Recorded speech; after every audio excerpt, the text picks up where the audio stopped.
With the advent of multi-storied buildings and large-span bridges, the dispersion of load to the soil through foundation has become a very important aspect of civil construction.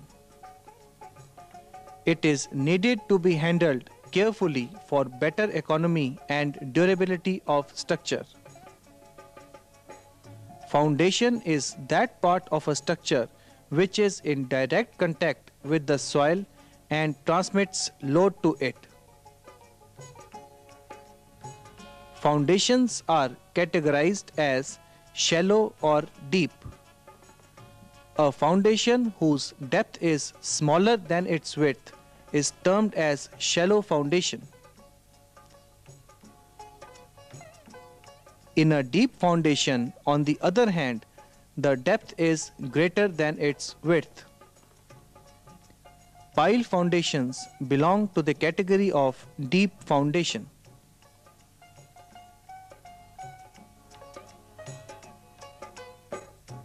Pile foundations are generally used if the bearing capacity of the soil is low or the subsoil water table is close to the natural ground level. To know the bearing capacity of soil, appropriate investigations should be done in the laboratory. A pile is a long vertical member of timber, concrete, or steel which can be driven or bored into the ground for transmitting the load to the soil. The load can be transferred through friction piles, end bearing piles, or friction cum end bearing piles.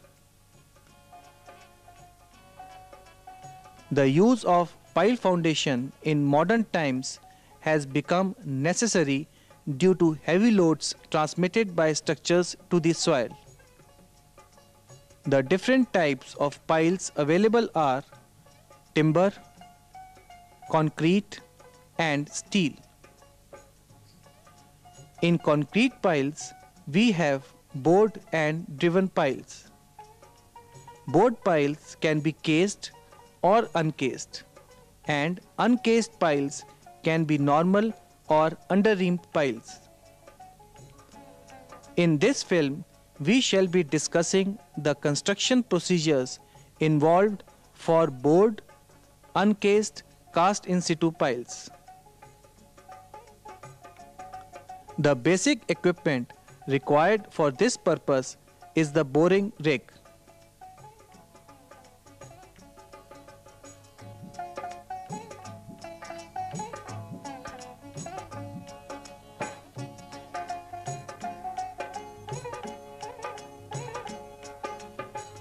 The rig is equipped with the bucket at the base to bore the hole and to dredge out the excavated material.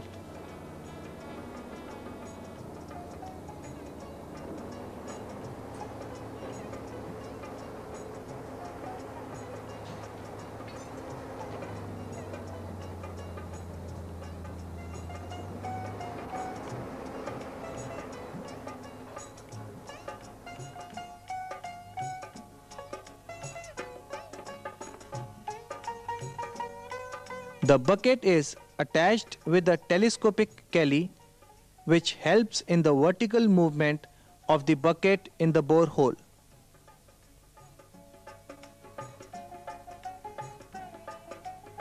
A rotary unit is provided near the middle of the telescopic galley to give clockwise and anti-clockwise movement to the bucket. The verticality of the borehole is observed with the help of the indicator scale fixed on the telescopic galley.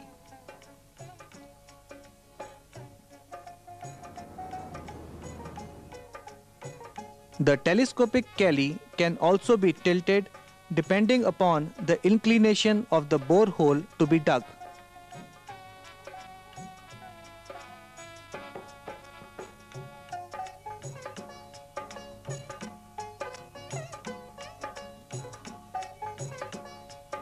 The whole operation is controlled by the operator from the cabin equipped with controls. The reinforcement cage for the cast in situ pile is fabricated in the fabrication premises and brought to site on trailers.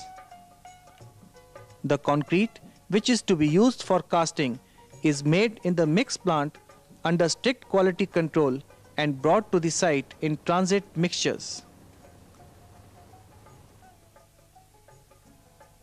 Now, let us understand the construction procedures involved in boring the hole for the pile.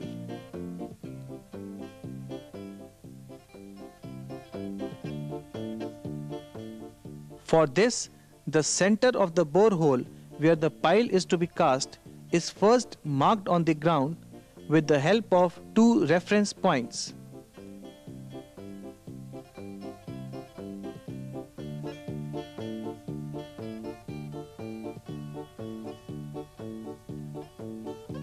The bucket is then lowered at this central point and boring started by giving clockwise movement to the bucket with the help of the cable.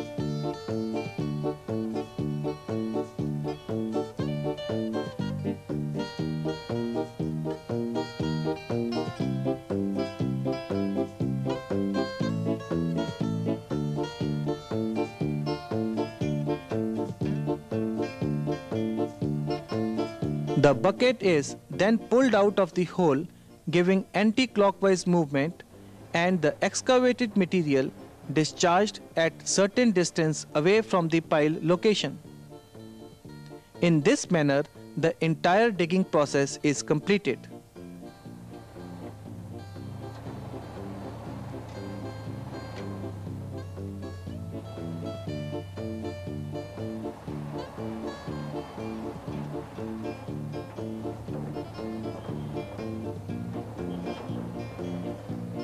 The excavated material is then loaded in tippers with the help of a hoe and taken away to be dumped in low-lying areas.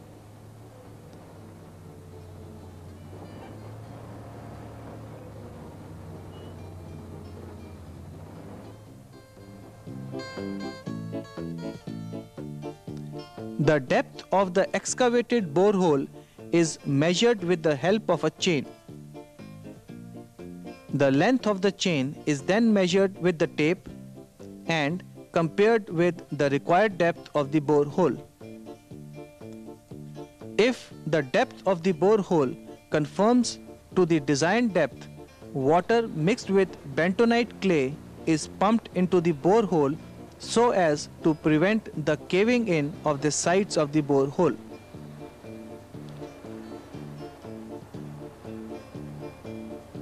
The reinforcement cage, which is fabricated as per the design in the fabrication unit, is then brought to the site. It is then mechanically lifted and lowered into the borehole.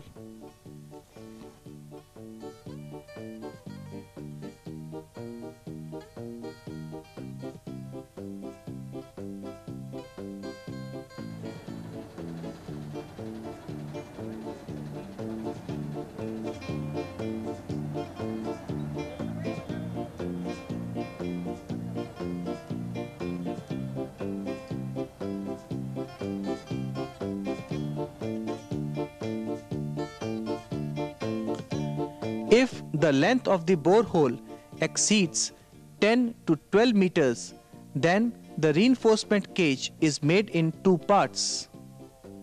The second part of the cage is welded to the lower part in position. Cement concrete blocks are provided on the outside of the outer reinforcement of the cage at intervals to maintain proper concrete cover.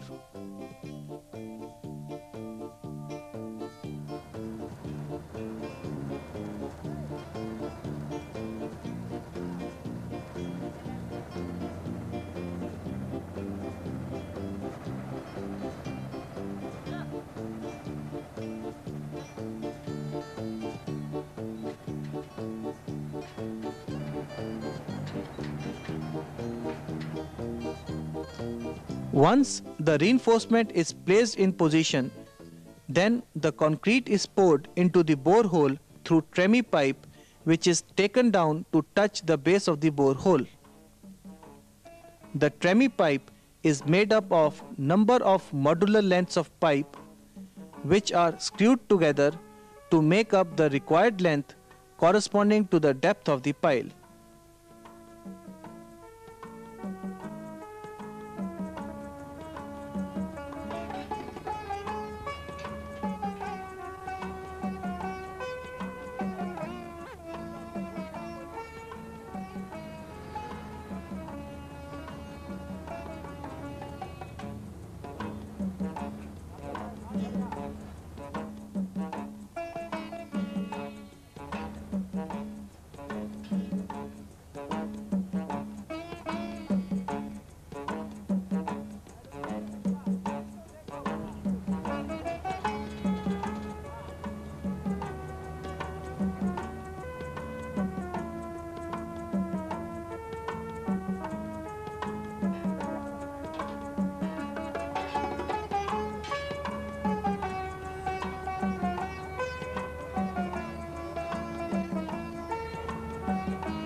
The hopper is then placed in position over the tremie pipe to receive the concrete from the transit mixture.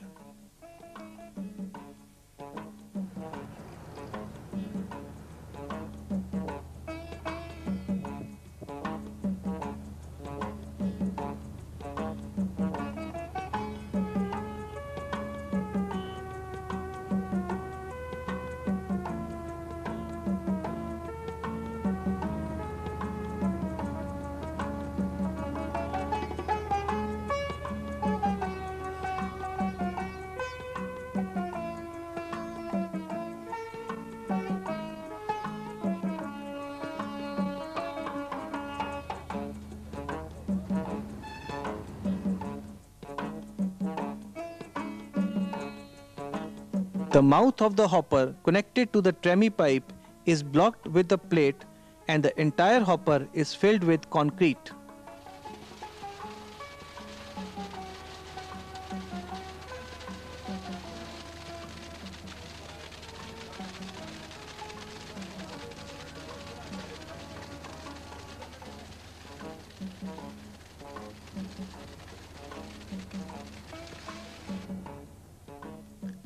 The plate is then removed and the concrete is allowed to flow through it continuously. This is done to prevent joints in the concrete all through the pile length.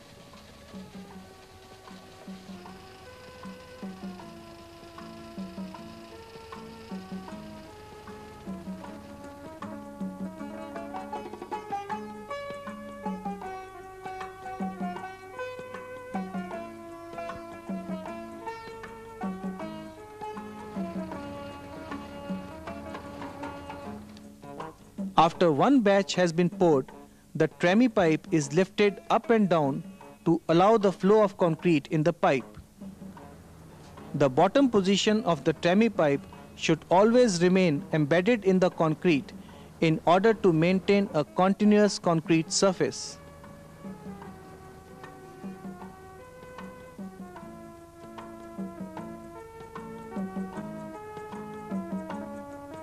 After every batch of concrete is placed, the length of the tremie pipe is shortened by removing one part.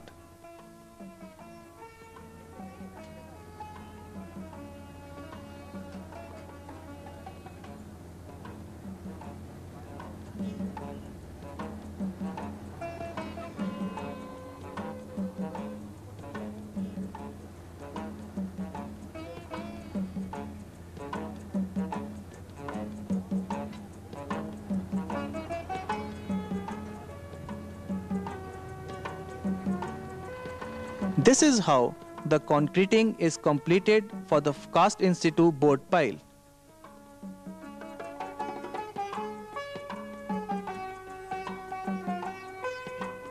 The pile is always cast some length above the desired level and cut at a later stage to bring the pile to the desired level of the pile cap. This is done because the concreting in the top portion of the pile may get disturbed, which otherwise would reduce its load carrying capacity.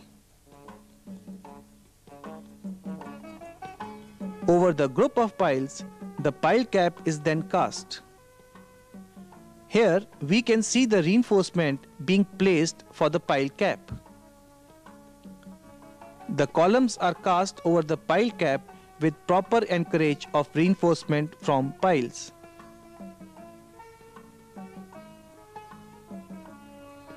Pile foundation, constructed as per the design and specifications, can cater to the transmission of loads to the soil effectively and efficiently, meeting the present-day requirements of heavy loads as in the case of multi-storied buildings, bridges and other structures.